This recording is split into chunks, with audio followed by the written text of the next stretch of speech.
तो नारद जी भी जब वृंदावन पहुंचे तो ऐसा दर्शन किया, अद्भुत है वृंदावन। सब हंस रहे हैं, बोल रहे हैं, गा रहे हैं, नाच रहे हैं, कूद रहे हैं, एक रो रही। उसका नाम है भक्ति। नारद जी उसके पास पहुंचे, उसने बुलाया, जमुना जी के तट पे बैठी और क्या कह रही कि भो भो साधो क्षणं तिष्ठा मच्चिन्तामपि नाशया दर्शनं तव लोकस्य सर्वथागहरं परम। भो साधो क्षणं तिष्ठा, हे साधु रुकिए। नारद जी पहुंच गए। देवी क्या हुआ, कौन है आप? भक्ति महारानी ने कहा अहम भक्ति रीति ख्याता इमो में तनयो मतु ज्ञान वैराग्य नामा काल योगे जर्जरो। मेरा नाम भक्ति है। अच्छा तो आप रो क्यों रही? बोले मेरे रोने का कारण मेरे पुत्र ज्ञान और गोद में लिटाई हुई। देखा नारद जी ने वृद्ध हो गए हैं तो हाँ मैं इनकी माँ जवान हूँ, पुत्र वृद्ध हो गए। तो नारद जी ने कहा तुमने मुझे देखकर ही क्यों बुलाया? इतने सारे साधु संत गुजर रहे हैं, सबको किसी को देखकर क्यों आवाज नहीं लगाई? तो भक्ति महारानी ने कहा कि आपको देखकर ही मन में ऐसा भाव आया कि मेरे कष्ट का निवारण यही संत कर सकते। देखिए लोग कहते महाराज जीवन में गुरु किसको बनाए? याद रखना गुरु ढूंढा नहीं जाता है, गोविंद गुरु अपने आप तुम्हारे जीवन में भेज दे। ढूंढा थोड़ी जाता है, अपने आप मिल जाते, भेज दिए जाते। आज भक्ति महारानी वृंदावन में है, जमुना जी के तट पर बहुत सारे संत निकल रहे हैं, सोच रही किसको बुलाए। अच्छा एक और बात, भक्ति महारानी सोच रही हूँ तो मैं कष्ट में, किंतु सबके सामने यदि ढिंढोरा पीटूंगी तो क्या भाई जीवन में दुख है, तकलीफ है, कष्ट है, उसका ढिंढोरा मत पीटिए सबके सामने। अरे हमारे साथ ऐसा हो गया, बेचारे मत बनिए। लोगों का स्वभाव रहता ना सहानुभूति लूटने का। अरे महाराज कोई हमारे प्रति बड़ी सहानुभूति का भाव करो, हम बेचारे बने। और जीवन में एक बात याद रखिएगा, भक्त कभी बेचारा नहीं। भक्त तो भक्त भक्त का स्वभाव क्या है? बोले भक्ति का स्वभाव हर हाल में खुश रहता तो काहे का बेचारा। भाई दुनिया होती है बेचारे लोग, अरे बेचारे के साथ ऐसा हो गया, अरे बेचारा ऐसा, अरे बेचारा ऐसा। हम काहे के बेचारे? हम तो वृंदावन में ठाट से जो बेचारापन आएगा ठाकुर जी से कहेंगे तुम्हारे घर आए और ऐसी समस्या ठीक करो उसको। अधिकार होना चाहिए भक्त का भगवान। बेचारा तो भक्ति महारानी सोच रही किसको बताएं? सबको नहीं बताने चाहिए, कष्ट दो को जरूर बताने चाहिए। पहला सबसे पहले गुरुजी और दूसरे गोविंद। गुरु को बताओ तो क्या होगा? गुरुजी क्या करेंगे? अब गुरुजी के पास कुछ साधन नहीं, गोविंद से कहेंगे गोविंद हमारा चेला जरा कष्ट में है, उस पर कृपा करो।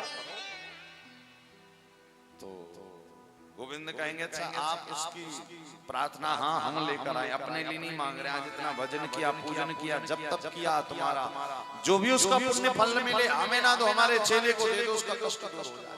गुरु वो है भाई। गुरु की देखिए कहते ना किसी दूसरे की प्रार्थना आप यदि किसी तीसरे के लिए प्रार्थना करोगे भगवान जल्दी सुनेंगे। क्यों? क्योंकि भगवान को परमार्थ बहुत प्रिय है, खुद का नहीं दूसरों के लिए मांगो। तो भगवान गुरु जी की वाणी सिद्ध कर देते हैं, हाँ ठीक है जाओ हम आज से तुम्हारा पुण्य उसको दे देते। आपने देखा ना बड़े बड़े सिद्ध साधक संत हुए हैं, वो कभी कभी तो अपने चेलों की बीमारी तक अपने ऊपर ले।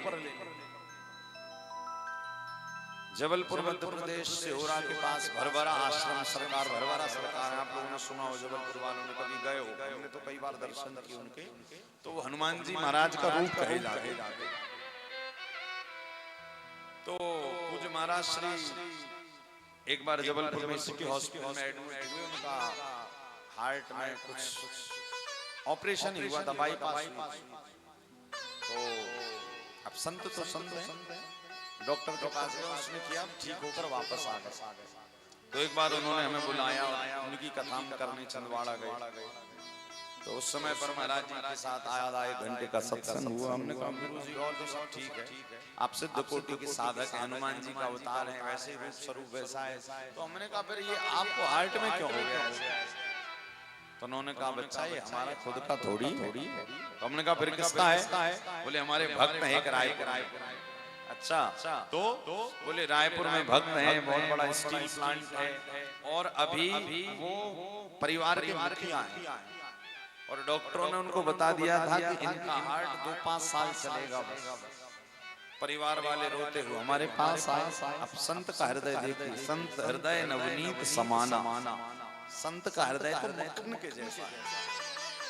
तो आए तो उनकी अच्छा वो गुरुजी के जो 2-4 आश्रम है सबका संचालन परिचालन वो ही करते।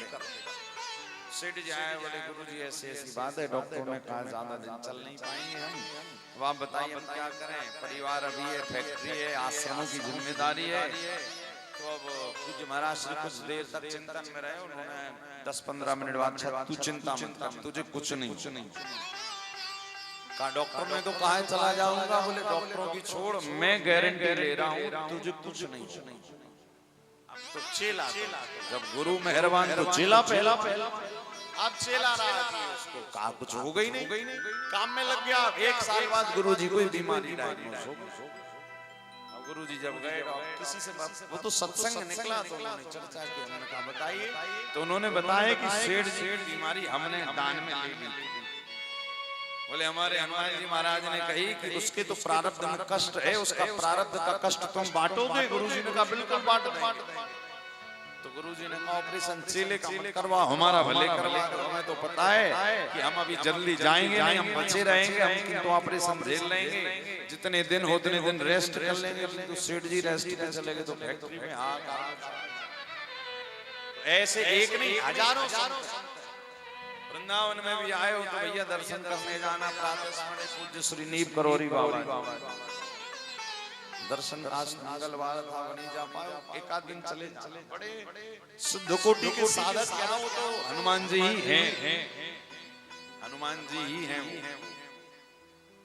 आप कब वहां पर जाना, उनकी स्थली बनी हुई है, समाधि स्थल जहाँ पर हमको मुखाग्नि दी गई थी। कैची धाम तो सुना ही होगा आपने, नैनीताल के पास। फेसबुक, इंस्टाग्राम, यूट्यूब जो चल, जिसका मालिक मार्क जुकरबर्ग जो चला रहा है, वो बाबा जी की कृपा से ही चला। आज भी कहते हैं मार्क जुकरबर्ग की फेसबुक जब बंद हो गई थी ना, तो नीब करोरी आश्रम गया था कैची धाम, 3 दिन रहा, हनुमान चालीसा के पाठ किए। और उस दिन से है कि आज का दिन हमारा फेसबुक को तो आप सभी देखो, बच्चा देखा। कहते ना 80 साल की भी बूढ़ी माता हो जाए तो मोबाइल में महाराज फेसबुक तो जरूर स्क्रॉल करे, है कि नहीं? मोबाइल चलाने वाला चश्मा अलग बनाती है, पढ़ाई वाला अलग। इतने सर्राटे। तो उससे उनसे जब पूछा गया, वैसे तो वहां पर लिखा भी है, तो उन्होंने अपने ऑफिस के जो मेटा कंपनी का ऑफिस है न्यूयॉर्क अमेरिका में, तो वहां पर एक उन्होंने हनुमान चालीसा लगवा के रखा। तो जैसे हर एक फैक्ट्री का कहीं का भी वो नियम होता ना कि आप थंब लगाओ एंट्री करो, तो वहां पर भी थंब लगाओगे तो वो स्क्रीन जल जाती है हनुमान चालीसा की। तो एम्प्लॉइज को पढ़ने के बाद ही वो ऑफिस में जाएगा, वरना उस दिन उसकी एब्सेंट इतनी महिमा है। और मार्क जुकरबर्ग जब सीट पर बैठते हैं तो सामने बाबा जी बैठते हैं, हनुमान जी बैठते हैं, हनुमान चालीसा। जो लोग कहते महाराज भगवान क्या करते हैं, तो विचार करो भगवान क्या नहीं कर सकते। जो मोबाइल भी चला रहे हो वो भी हनुमान जी महाराज की, बाबा जी की कृपा से। ऐसे एक नहीं असंख्य उदाहरण। मैं होकर आया था पिछले मई में, और बड़ा अद्भुत अनोखा अनुभव हम लोगों को हुआ। 2 दिन रहे वहां। वास्तव में जागृत, उससे भी ज्यादा जागृत वृंदावन की जो भूमि है। बाबा जी वृंदावन में भी रहे और 1972-73 में प्राण त्याग। तो उन्होंने अपने जीवन में ऐसे कई भक्तों के कष्ट मोल ले लेते। हनुमान जी का अवतार वो जिसको कह देते चौधरी चरण सिंह, जो प्रधानमंत्री थे, कभी पढ़िएगा चौधरी चरण सिंह। उन्होंने कहा था जा बच्चा तू प्रधानमंत्री बनेगा। प्रधानमंत्री डॉक्टर शंकर दयाल शर्मा कोई साधारण से मंत्री पद के लिए भटक रहे थे। बाबा जी ने कह दिया अरे तू मंत्री के लिए भटक रहा है, मैं तुझे राष्ट्रपति बनाने वाला हूँ। और थोड़ी समय बाद ऐसा है कि वास्तव में डॉक्टर शंकर दयाल शर्मा देश के राष्ट्रपति। बने कि नहीं बने? जब बाबा जी का प्राण शांत हुआ था तो डॉक्टर शंकर दयाल शर्मा वृंदावन में 4 दिन रहे, ऐसे बैठे रहते थे जमीन पर। ऐसे बहुत सारे उदाहरण, बहुत सारी कथाएं। और आज भी कहते हैं कि बाबा जी यदा कदा दिखते रहते हैं, कभी किसी को किसी रूप में, किसी को केवल वो तो भाई भगवान स्वरूप है। और प्राण त्यागने के बाद उनसे किसी ने पूछ लिया था जब जीवित थे कि महाराज जी जब शरीर छोड़ेंगे तो कहाँ जाएंगे? तो उन्होंने कहा था अमरकंटक जाएंगे, नर्मदा जी के तट पर, नर्मदा तट अमरकंटक मध्य प्रदेश। और जबलपुर में भी एक नीम करोड़ी आश्रम है, दद्दा घाट, हमने दर्शन किया वहां का। तो आप लोग वृंदावन में हैं, ऐसे अद्भुत संतों की जो समाधि है वहां पर जाकर 1, 2, 5 हनुमान चालीसा के पाठ, 1 माला, 2 माला, 5 माला राम नाम की, राधा, जो भी आपके इष्ट है, आप जाएंगे, आपको वहां पर एक अलग अनुभव होगा, एक अलग ऊर्जा आएगी आपके अंदर। और वो ऊर्जा को लेकर जब आप अपने काम में, कर्म में जाएंगे, आपको लगेगा महाराज ये वो क्या कमाल होने लगेंगे, चमत्कार होने। तो भक्ति महारानी वृंदावन जब आई तो संत तो बहुत घूम रहे, किसको देखा? तो नारद जी मिल गए। अब नारद जी को देखकर भक्ति महारानी ने कहा भो साधो क्षणम तिष्ठा, रुकिए रुकिए। नारद जी रुक गए। क्या हुआ देवी? बोले मेरे पुत्र ज्ञान वैराग वृद्ध हो गए, मैं इनकी माँ जवान हूँ, कोई उपाय कीजिए। नारद जी ने वेद वेदांत सुनाए, गीता सुनाई, ज्ञान वैराग्य वैसे के वैसे पड़े। क्या किया जाए? देखिए संत वही है जो दूसरों के कष्टों को स्वयं का कष्ट समझने लगे। कलयुग में तो भैया संत वो है जो स्वरूप से, रूप से संत हो नहीं, जिसका मन संतों के जैसे हो। तो सबसे बड़ा संत कौन? बोले किसी के दुख को देखकर तुम्हारे आंखों में आंसू आ जाए, समझ जाओ तुम संत हो। और किसी के दुख को देखकर तुम्हारे अंदर द्रवित ना हो, हृदय आंसू ना आए, समझ जाना तुम दुर्जा। जरूरी नहीं कि जींस पैंट पहनने वाला संत नहीं हो सकता, जरूरी नहीं कि धोती कुर्ता वाला ही संत हो। ये तो स्वभाव। देखिए संत रूप का नाम नहीं, संत तो स्वभाव है। जैसा हमारा स्वभाव है ना, वैसे ही जैसा हमारा भाव है वैसे ही स्वभाव। आज नारद जी को पता लगा, नारद जी ने कहा क्या किया जाए? पूरे ब्रह्मांड में डोलने लगे भैया, जिसके पुत्र वृद्ध हो, माँ जवान हो, क्या करना चाहिए, क्या करना। तो पहुंचे वेद सुनाए, वेदांत सुनाए, गीता सुनाई, भक्ति के पुत्र ज्ञान वैराग्य वैसे ही लेटे हुए, कोई असर ही नहीं हुआ। पहुंच गए बद्रिकाश, भगवान के 4 पार्षद मिल गए, सनत सनंदन सनातन सनत कुमार। नारद जी ने साष्टांग दंडवती की। सनत कुमारों ने कहा अरे नारद जी आज तो बड़े उदास लग रहे हो, कहा बात है? विचार करना, जब संत उदास हो तो समझना वो खुद के दुख में उदास नहीं है, वो किसी और के कारण उदास। क्या हो गया नारद जी आज? भगवान का भक्त और उदास। भाई उदास तो वो होता है जो जग का दास उदास, किंतु भगवान का भक्त तो उत्साह। आज ऐसा मुंह बना कर आए। नारद जी ने कहा क्या बताऊं, वृंदावन से आया हूं, सब नाच कूद रहे हैं, गा रहे हैं, अकेली एक भक्ति महारानी वो बस रुदन कर रही है, पुत्र उसके वृद्ध हो रहे, कुछ उपाय कर दीजिए आप। अब विचार करना, वृंदावन यहाँ है और हजारों किलोमीटर दूर है बद्रिकाश। भागवत की महिमा देखी। क्या किया जाए? तो सनत कुमारों ने कहा काम करो, कथा सुना दे हम भागवत। नारद जी ने कहा आप भागवत की बात कर रहे हैं, हमने तो वेद वेदांत सुना दिए, गीता सुना दी। बोले अरे आपने सब सुना दिया, ठीक किंतु भागवत नहीं सुनाई ना। बोले नहीं, कथा तो नहीं सुनी। बोले आप एक बार कथा सुना। तो कैसे सुनाए? नारद जी ने कहा उन्हें लाना पड़ेगा। बोले नहीं लाना नहीं पड़ेगा, दूर से हो जाएगा चमत्कार कल्याण। अच्छा तो ठीक है सुनाई। नारद जी ने हाथ में जल लिया, अक्षत पुष्प लिया, संकल्प ले लिया कि भक्ति के पुत्र जागृत हो जाए। ऐसा संकल्प लेकर बैठे। पहले दिन की ही मात्र कथा हुई। सनत कुमारों ने पहले दिन की कथा सुनाई और पहले दिन की कथा सुनने मात्र से भक्ति के पुत्र ज्ञान वैराग्य वृंदावन में खड़े होकर नृत्य करते नाचते हुए पहुंच गए बद्री का आश्रम। नारद जी से कह रहे नारद जी क्या किया आपने जो मेरे पुत्र उठकर खड़े होकर नाच रहे? नारद जी को भी भरोसा नहीं हो रहा था, वाह इतनी चमत्कारिक है भाग। नारद जी ने कहा मैंने कुछ नहीं किया, जो भी किया परमात्मा की कथा ने किया। गदगद हो गई भक्ति महारानी। सनत कुमार कह रहे हैं यही कथा की ताकत है।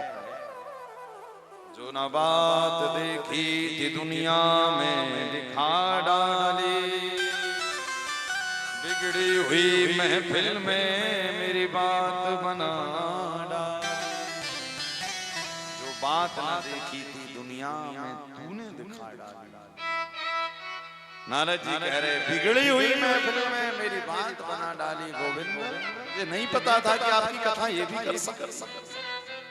इसी कारण धरती का कल्प वृक्ष यदि कुछ है तो श्रीमद् भागवत की कथा है। इसके नीचे बैठकर तुम्हें जो मांगना है, जो संकल्प लेने हैं, जो मनोकामना करनी, भैया एक बार कर लो। ये व्यास गादी कह रही है कि भागवत जो संकल्प को पूरा करेगी ही करेगी। किंचित मात्र संशय नहीं है कि ये हो नहीं सकता। अरे कथा से क्या नहीं हो सकता। ये चमत्कारी तो भक्ति के पुत्र हैं। वृंदावन में कथा हुई, बद्रिकाश्रम में खड़े होकर नाच। भक्ति सुतौ तौ तरणौ गृहीत्वा, नाच रही ना भक्ति के पुत्र ज्ञान वैराग। प्रेमैक रूपा सहसा विराशी, श्री कृष्ण गोविंद हरे मुरारे, नाथेति नामानि मुहुर्वदन्तु, श्री कृष्ण गोविंद हरे मुरारे, नाथेति नामानि मुहुर्वदन्तु। भक्ति महारानी कह रही है प्रभु मैं तो गदगद हो गई ना। ऐसा आनंद कथा का केवल एक दिन में नाच रहे। कहाँ रहूं, कहाँ बैठूं? तो सनत कुमारों ने कहा आज के बाद जो तुम्हारी कथा जो ठाकुर जी की कथा सुनेगा तुमको सबके हृदय में बैठे। अच्छा ठीक। तो जिस दिन से जहां भी कथा होती है भक्ति महारानी पहले उनके सुनने वालों के हृदय में विराजमान हुआ। भाई भक्ति बैठती है तब तो यहाँ बैठते हो। यदि आपके अंदर से उठकर चली जाए तो आप भी उठकर चले, है कि नहीं? वो बैठी है तो बैठे हो। और भक्ति का सिंहासन है ना हृदय में, तो याद रखना एक ना एक दिन उस सिंहासन पर बिहारी जी भी जरूर बैठने आएंगे जरूर। समय जितना लगना। शिकाण संत लोग कहते हैं उसकी प्रतीक्षा करते रहिए कथा सुन कर। ये कथा क्या करती? भक्ति तो प्रदान करती है, किंतु ज्ञान वैराग्य के युक्त भक्ति बहुत श्रेष्ठ। ज्ञान वैराग्य मतलब कलयुग में लोग भक्ति तो कर ही रहे हैं। आपने देखा जल चढ़ा रहे हैं, मंदिर जा रहे हैं, नवरात्रि के व्रत कर रहे हैं, एकादशी पारायण कर रहे हैं, दान कर रहे हैं, ये कर तो रहे हैं, किंतु इसके बाद फिर क्या? देखिए जैसे कथा सुनी आपने 3 मार्च तक, 4 को जाओगे सब। अब 4 को गए, 5-6 तक तो याद आएगी अरे वृंदावन में तो बहुत आनंद था, बड़ा आनंद आया। सबके अपने अपने आनंद। कोई कहेगा काम नहीं करना पड़ा, बढ़िया सुबह उठो महाराज, चाय नाश्ता भोजन घुमाई फिराई कथा नाचना, कोई काम कोई टेंशन। और कहते ना जैसे घर की ट्रेन में बैठे हो टेंशन चालू, मोबाइल रखा रहता है पास में तो टेंशन देता रहता है। अब मन है कि सोचता है क्या करें, वृंदावन में अब ट्रेन में बैठे तो आधी दूर पहुंचे तो मोबाइल जरा ज्यादा बजने लगता है। जब वृंदावन छोड़ो ना, यहाँ आने के बाद ठाकुर जी नहीं डिस्टर्ब करते कि भाई चलो भजन में लगा। अब पहुंचे और जब घर पहुंचे 2-4 दिन निकले सब महाराज धीरे धीरे भस्म होता जाता। ऐसी भक्ति तो हो गई कैसी? असली फसली। फसली मतलब 4 महीने गेहूं था, काटा उसको बस खाली खेत। अब फिर दोबारा कोई नया लगेगा फिर होगा, तो ये फसली है कभी कभी वाली। असली क्या है कि जो भाव आपका वृंदावन में था वही भाव आपका घर में भी रहना चाहिए। ठाकुर जी को कभी भूले मत। ऐसा भाव यदि वृंदावन मन में है तो समझ जाना कि आप असली भगत। भाई जैसे आपका बेटा विदेश पढ़ने गया है तो विदेश गया है तो इसका मतलब ये थोड़ी कि माता पिता उसको भूल जाए। याद रखते हैं माँ यदि घर में भोजन भी बना रही है, काम भी कर रही है, किसी से बात भी कर रही है, किंतु चिंतन में बेटा आएगा, अरे आज मैं बात नहीं कर पाई बेटे से, क्या करूं, चलो एक काम करती हूँ मोबाइल लगाकर बात कर। ये चिंतन है। आप काम कुछ भी कर रहे हो किंतु चिंतन में बेटे का चल रहा है, पति का चल रहा है, घर का, या जो भी आप जहाँ पर आपका मन है। तो इसी प्रकार भक्ति का स्वरूप है। जैसे घर चले जाओ ना, काम तो करनी पड़ेगी भाई, वरना रोटी की व्यवस्था कैसे, तो काम तो करने पड़ेंगे किंतु चिंतन यही का होना चाहिए वृंदावन का। अरे हमने तो ठाकुर जी की कथा सुनी, अरे इस दिन ये सुना, अरे आज हम भजन नहीं कर पाए, आज हम कथा नहीं सुन पाए, चलो एक काम करें आज ठाकुर जी को ये भोग लगा ले, आज ठाकुर जी को ये पोशाक। ऐसे भाव आने चाहिए। जब मार्केट जाओ सामान लेने, बच्चों की बड़ी फिक्र रहती, चलो पोते के लिए चिप्स ले, तो वैसे ही चिंतन करो, अरे आज चलो एक काम करें, गोपाल जी को रबड़ी बड़ी प्रिय, ठाकुर जी के लिए आज रबड़ी खानी तो तुम्ही को है, किंतु भाव क्या रहे, अरे आज चलो गोविंद को हम रबड़ी का भोग। आज एक काम करते हैं, ये वाला वस्त्र हमारे गोपाल जी को बहुत अच्छा लगे। ये थोड़े थोड़े से चिंतन, यही तो भक्ति का। अब जाकर और तुम बिल्कुल भूल गए, इसका मतलब केवल भक्ति तो की बिना ज्ञान वैराग्य, और बिना ज्ञान वैराग्य की भक्ति जो है ना वो ज्यादा दिन तक पुष्ट नहीं रहती, छूट जाती। और भक्ति छूटी तो वैसे ही जीवन में कष्ट का अनुभव होने लगता है। जबकि है समझ है परिस्थितियां वही, किंतु तुमने यहाँ भजन से दूर हुए, वहां पर दुनिया का कष्ट हावी। इसी कारण संतों ने दो बातें बहुत काम की बताई हैं कि भैया अपने मन को और धन को जरा संभाल कर खर्चा करना चाहिए। क्यों? बोले मन को खाली रखोगे तो ये अपने आप बुरी जगह लग जाएगा, और बुरी जगह लगेगा तो तुम्हें टेंशन, विषाद, उग्रता आ जाएगी। और मन यदि अच्छी जगह पर लगा रहेगा तो तुम सदैव प्रसन्न में रहोगे। कहते ना मन तो एक जिंद की तरह। एक कोई भगत ने जिंद सिद्ध कर लिया, गुरु जी के पास गया, बोले गुरु जी जिंद सिद्ध हो गया, और हर पल कहता कोई काम बताओ, कोई काम बताओ, कोई काम नहीं बताओगे तो मैं तुम्हें ही मारूं। चेले ने कहा मैं तो सुबह 1 घंटा में वो पूरा काम कर देता है, भोजन बना देता है, धन कमा कर ले आता है, शाम का भोजन, चाय, नाश्ता, सब चीज। तो अब मैं बताऊं क्या काम बताऊं, तो गुरु जी ने कहा एक काम कर, घर के सामने खड्डा खोद, उसमें खंबा लगा और जिंद से कहना ऊपर नीचे होता रहे जब तक कोई काम। चेले ने कहा ये तो बड़ी गजब की बात है। उसने गड्ढा खोदा, खंबा लगाया, वो जिंद का बताओ हुक्म मेरे आका, तो वो इस पर चढ़ो। अब वो चढ़ रहा होता। इसने कहा चलो ये तो बहुत बढ़िया होता, ये सो जाता, सब चीज कर लेता, अगले दिन उठता, उससे कहता अब ये काम करो। ऐसे ही हमारा मन है। मन को जब दुनिया भर के सुबह से उठो, दिनचर्या करो, धन कमाने जाओ, पैसे कमा, सब चीज करो, और शाम को जब बिल्कुल खाली बैठे हो तो खाली मत उठाकर मोबाइल में मत लग जाओ। खाली बैठ तो सीधे निकाल। क्या करो जब खाली बैठे हो तो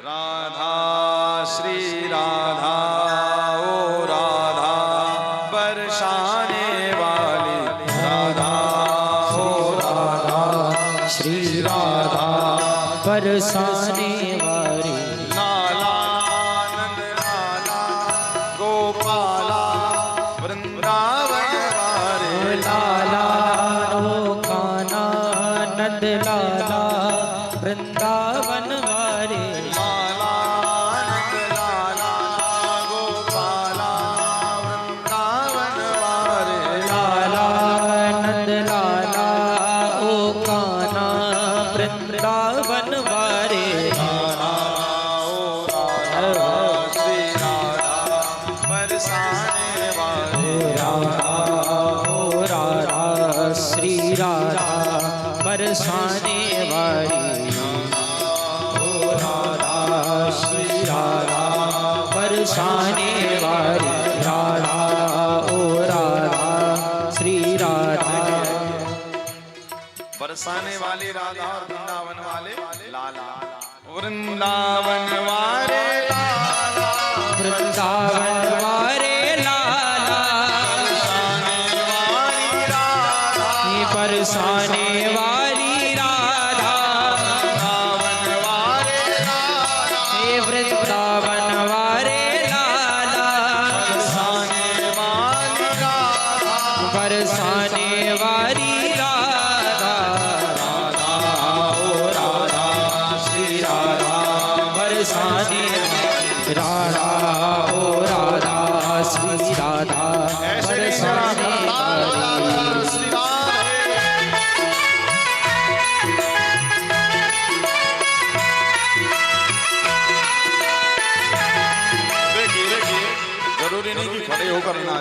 तो जरा बैठे बैठे मस्ती से कैसे हाथ ऊपर करो।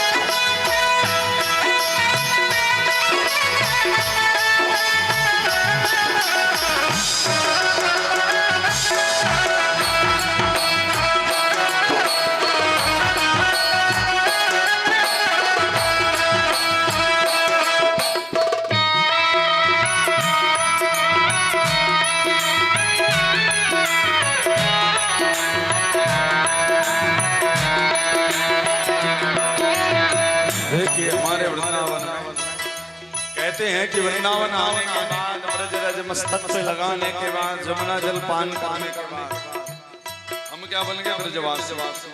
अच्छा देखो ब्रजवासी तो तुम बन गए कल, क्यों यहाँ आए, यहाँ की मिट्टी में रह रहे हो, सांस ले रहे हो, पानी पी रहे हो, रोटी भी यहाँ की खा रहे हो। भाई जहाँ का अन्न खाओ वैसा बने मन, जैसा पियो पानी वैसी बने वाणी, कैसा करो विचार वैसा दिखे संसार। तो अब तुम्हारी मनसा वाचा कर्मणा तो तुम ठाकुर जी के हो। अब तुम पीछे पीछे डोल रहे हो, ठाकुर जी मिल जाओ, ठाकुर जी मिल जाओ, और कन्हैया है कि डोल रहे राधा रानी की। सो एक बार कहा संत ने कही लाला कहाँ डोलते रहते हो दिन रात, कहीं मिलते हो? बोले हाँ भैया हमारा एक, वैसे तो हम किसी को नहीं मिलते, हाँ हमारे मिलने का एक स्थान है श्री सेवा कुंज। वृंदावन आयो तो निधिवन तो एक स्थान है, एक और स्थान है सेवा कुंज, जो श्री राधा रानी का निज महल, जहाँ पर वो अकेले रहते हैं, ठाकुर जी सेवा में। तो फिर बिहारी जी से पूछा गया कि प्रभु फिर आपको प्राप्त करना हो हमें, क्योंकि लोग कहते वृंदावन आने के बाद भगवान को खोजा नहीं जाता, भगवान खुद भक्त को खोजते हुए आते। जैसे होटल में आप रूम में रहते हो तो फोन बजाओ और रिसेप्शनिस्ट हाजिर, क्या चाहिए, रूम सर्विस वाला आ जाता है, क्या चाहिए सर, तुम कह दो हाँ एक काम करो ये चीज ले आओ, ठीक है ये सुविधा है। कई कई जगह घंटी बजाओ, और आजकल तो महाराज डिजिटल है। दिल्ली में एक होटल है एयरपोर्ट के पास एरो सिटी में, वहां पर तो रोबोट सर्विस देता। एक बार हम गए तो जजमान के साथ में, तो जजमान ने कहा महाराज आज चलो आपको 7 स्टार में रुकवाए। हमने कहा अरे बोले चलो। अब सबसे पहले तो होटल में गए, धोती कुर्ती में तो सब ऐसे देख रहे हैं, महाराज भी आए 7 स्टार के, भैया जजमान लाए हम नहीं आए। अब गए तो वहां पर तो सारी सुविधा रोबोट वहां लिखा हुआ। हमने कहा वाह ये तो बड़ा गजब का है। पर वहां के दिल्ली गए, एक दिन बाद वृंदावन आए, तो हमने कहा वृंदावन में भी तो वैसे ही है। अब वृंदावन में भक्तों के रोबोट है कौन, श्री ठाकुर है कि नहीं। तुम्हें खाओ बात समस्या है, बस घंटी बजाओ। अच्छा वह घंटी को नाम का है, वो घंटी को नाम है श्री राधा नाम की घंटी। एक बार कहो श्री राधा।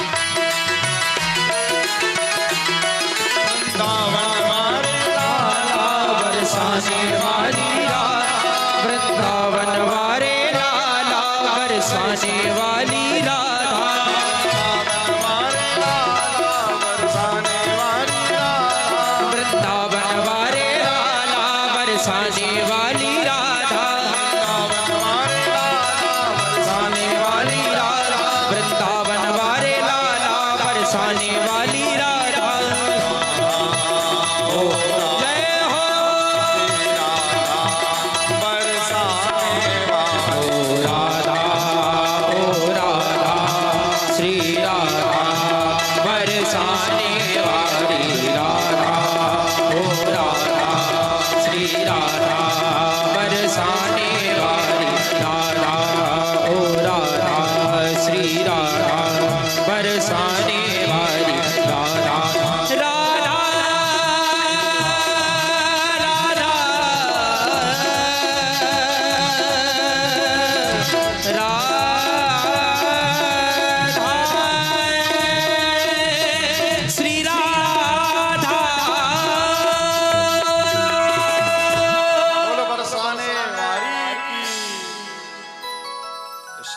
जब वृंदावन में रहो चाहे कहीं भी रहो, एक महामंत्र है श्री राधा। मन को खाली मत छोड़ो, इसमें लगा कर धीरे धीरे मन को फिर आदत पड़ जाए। कहते ना कोई भी चीज इसको दोगे तो उसको आदत पड़ जाए। चाय की आदत पड़ जाती है, भोजन की पड़ जाती है, ऐसी राधा नाम की भी इसको आदत पड़वा दो। कहीं भी रहो, देखो बहुत अच्छी बात संतों ने कही है कि तुम्हारा एकांत निर्धारित करता है कि तुम भक्त हो कि संसारी। जब तुम अकेले में हो तो तुम क्या हो? अकेले में हो तो तुम्हारे मुख से बॉलीवुड हॉलीवुड के गाने आ रहे हैं कि तुम्हारे मुख से श्री ठाकुर जी के भजन। एकांत में मोबाइल में कथा देख रहे हो कि दुनिया भर की चीजें देख रहे हो, श्री राधा नाम सुन रहे हो कि कुछ और सुन रहे हो। इसी कारण भक्त का एकांत निश्चित कर। आपको क्या अच्छा लगा? यदि सहज में ही आपके अंतःकरण से नाम निकल रहा है तो समझ जाओ अंदर भरा पड़ा। जो जिसका भरा है वो मुख से निकले, वही निकलेगा जो दिल में बसी होगी, जो दिल में बसे। ऐसी कारण इस नाम को बसाना। देखो किसी भी चीज की आदत पाड़ो, आदत पड़ जाती। बिंदु जी महाराज क्या लिख रहे हैं अपने एक पद में कि जिसे ढूंढने का अमल पड़ चुका है। एक लाइन लिखी है, क्या लिखा है कि जिसे ढूंढने का अमल पड़ चुका है, जिसे ढूंढने का अमल पड़ चुका है, वो इस ढूंढने में मजा ले रहा है, वो इस ढूंढने में मजा ले रहा। जो उस सांवरे को सदा ढूंढता है, उसे एक दिन मेरा सांवरा ढूंढता। अमल यानी आदत। हम कहते हैं ना ये बात अमल में ले आओ, अमल यानी आदत में ले आओ। तो आदत में क्या लाना है भैया? आदत में भगवान का नाम भजन लाना है, बाकी चीजें तो आई जाए। कहते हैं ना दुनिया में आने के बाद कुछ सीखना नहीं पड़ता, ये दुनिया सब सिखा देती, भजन अकेला सीखना पड़ता। तो ये कैसे सीखोगे? इसकी भी आदत डालो, ये अच्छी आदत है। तो भक्ति ज्ञान वैराग्य ये तीनों पुष्ट होती है भागवत की कथा, जिसकी कथा आज शौनकादि 88,000 ऋषियों को सूत जी ने